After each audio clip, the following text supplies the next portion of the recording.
फरियादी जाएं तो कहाँ जाएं, कानून तुम्हारा है, दरबार तुम्हारा है, दरबार तुम्हारा है। अजीज नौजवान साथियों, न मैं हिंदू की बात करूंगा न मुस्लिमों की बात करूंगा। अगर मैं बात करूंगा तो सिर्फ विकास की बात करूंगा, क्योंकि यही असल मुद्दा है और यही होना चाहिए। हमें हिंदुओं से, मुस्लिमों से, मस्जिदों से, मदरसों से, गुरुद्वारों से, सिवानों से, इनसे कोई भी कुछ लेना देना नहीं है, क्योंकि अगर इंसानियत नहीं है तो ये तमाम चीजें बेकार हैं, कुछ भी नहीं है। अगर है तो इंसानियत है। जहाँ इंसानियत जिंदा है वहाँ तमाम चीजें जिंदा है। जहाँ इंसानियत जिंदा नहीं है वहाँ कुछ भी चीजें जिंदा नहीं है। क्या करेंगे इन चीजों का लेकर, क्या करेंगे?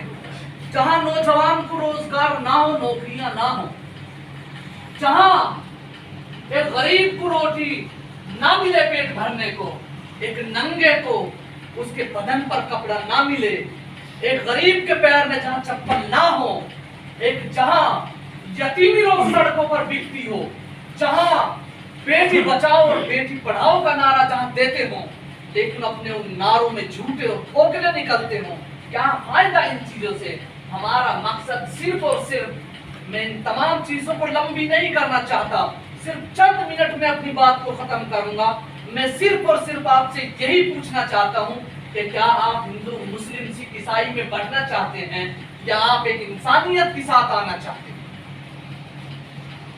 मेरा अपना मानना ये है और मेरा अपना सोचना ये है कि मैं इंसानियत को पसंद करता हूं, इंसानियत को ही कबूल करता हूं, क्योंकि इंसानियत जिंदा है तो सब कुछ जिंदा है। और इंसानियत का तकाजा ये है कि उसे कुछ नहीं चाहिए, उसे रोजी चाहिए, उसे रोजगार चाहिए, नौजवानों को नौकरियां चाहिए, जो बच्चे पढ़ने लायक हैं उन्हें शिक्षा चाहिए, जो बीमार है उन्हें हॉस्पिटल चाहिए।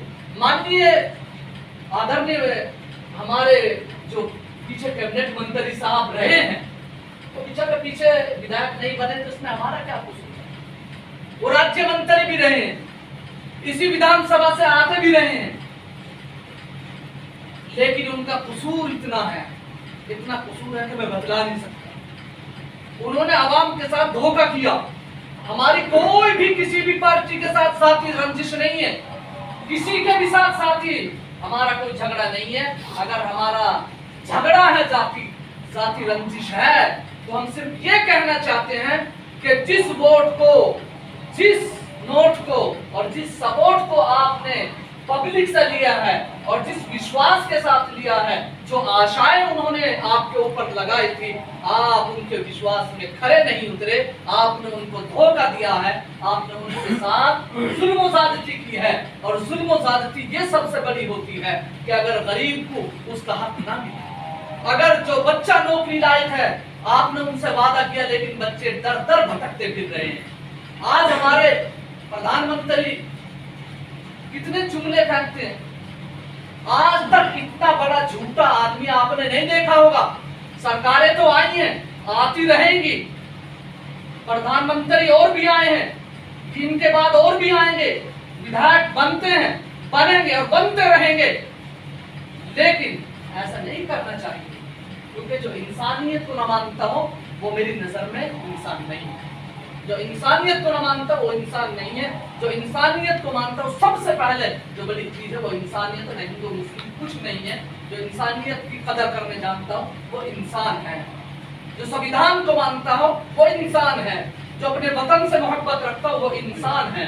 जो पड़ोसी से मोहब्बत रखता हो, और मजहब इस्लाम के अंदर तो ये है कि अगर आपके पड़ोस में गैर मुस्लिम है, दूसरे मजहब को मानने वाला है, और आपको इल्म हो गया कि वो भूखा है और आपके पास एक रोटी है, तो आपके ऊपर फर्ज हो जाता है कि आधी रोटी अपने गैर मुस्लिम भाई को दो, तब आप रोटी खाओ, पहले उसको खिला कर आओ। ये इस्लाम का ये इस्लाम कहता है। ये इस्लाम नहीं कहता कि आप गैर मुस्लिम के ऊपर हाथ उठाओ। ये इस्लाम नहीं कहता कि उनके साथ बदतमीजी करो। ये इस्लाम नहीं कहता कि उनकी दीवारों को दाबो, उनके घरों को परेशान करो, उनकी जगहों को दाबो। उन्हें आप अपने तरीके से परेशान किया जाए। नहीं, इस्लाम नहीं कहता। ये इस्लाम नहीं कहता कि अपनी किसी चीज को उनके ऊपर खौफ किया जाए। नहीं, ये इस्लाम कहता है कि आप अपने पड़ोसी का अगर मुस्लिम हो उसका भी खैर। जो इन तमाम चीजों को कहने वाला हो, तो मैं मानता हूँ शायद मंसूर साहब भी मुसलमान है, वो इस्लाम के घराने से ताल्लुक रखते हैं। फिर उन्हें किसी ने ऐसा अथॉरिटी दे दी, किसी ने ऐसा लाइसेंस दे दिया कि आप आवाम के साथ जाए, झूठ बोले, और उनके जो किसी भी मंत्री हो, संतरी हो, विधायक हो, राज्य मंत्री हो, मुख्यमंत्री हो, ये जो बनाए जाते हैं मंत्री संतरी नहीं होते, ये कौम के खादिम होते हैं, ये खिदमत गुजार होते हैं। इनका अधिकार होता है, इनको अथॉरिटी मिलती है कि आप आवाम की एक जिम्मेदारी आपको सौंपी जा रही है, तमाम आवाम के दरमियान जाए, जहाँ सड़क की जरूरत है, नालों की जरूरत है, रोजगार की जरूरत है, बच्चों को नौकरियों की जरूरत है, हॉस्पिटलों की जरूरत है, कॉलेजों की जरूरत है, वहां जाकर आप देखें और जहां जरूरत है वहां उनका कयाम करिए। आप ये नहीं कि वोट के वक्त तो आप आ जाते हैं, लोगों से नोट भी लेते हैं। आपने देखा होगा कि वहाँ 50,000 में तुल गए, वहाँ 1 लाख में तुल गए, लोग तोलते हैं, इस भरोसे तोलते हैं। ईमानदारी से बतलाना, इस भरोसे तोलते हैं कि आज मंत्री जी हमारे दरमियान आए हैं, हम इनकी मदद कर रहे हैं इलेक्शन में, चलिए जब जीत जाएंगे तो हमारे बच्चे को नौकरी दिलाएंगे, हमारे यहाँ ये सड़क खराब हो रही है, इस सड़क को बनवाएंगे, ये नाला बर्बाद हो रहा, पानी घरों में आ रहा है, ये नाला बर्बाद बनवाएंगे। क्या इसलिए वोट दी जाती है कि आप जीतने के बाद शीशों के महलों में बैठ जाए? नहीं, इसलिए वोट नहीं दी जाती। तो हम आपके दरमियान इसलिए आए हैं कि आपने औरों पर भरोसा किया है, एक मर्तबा हमारे पर भरोसा करके देखिए, जो बातें बतला रहे हैं इंशाअल्लाह हम उसको पूरा करें। अगर पूरा ना किया तो आप हमारा गिरबान पकड़कर पूछना कि आपने फला दिन फला वक्त में वादा कहा था, आपने वादा पूरा नहीं किया। कायदे मिल्लत जनाब बैरिस्टर असदुद्दीन ओवैसी साहब ने जो हैदराबाद में थे, आज वो हिंदुस्तान के अंदर जा रहे हैं, हमारा जो रोल मॉडल है वो हैदराबाद है, जाकर देखिए, तमाम चीजों को बतलाता नहीं, सिर्फ आप गूगल पर सर्च करिए कितने उनके कॉलेज हैं, स्कूल हैं, क्या क्या काम करा रहे हैं। बिहार के अंदर हमारे 5 विधायक हैं, वहां जाकर देखिए सड़क बन रही है कि नहीं बनी, वो लोग आवाम का काम कर रहे हैं कि नहीं कर रहे हैं। तो तमाम चीजों को गिनाना नहीं चाहता, आप सिर्फ देख लीजिए, और इंशाअल्लाह अगर हम यहाँ कामयाब हुए तो रब ना चाहे तो इंशाअल्लाह इस विधानसभा की इंशाअल्लाह किस्मत बदल जाएगी, हम काम करते किताब सादा रहेगी कब तक, कभी तो आवाज से बाप होगा। किताब सादा रहेगी कब तक, कभी तो आवाज से बाप होगा। जिन्होंने गुलशन उजाड़ डाला, कभी तो उनसे हिसाब होगा।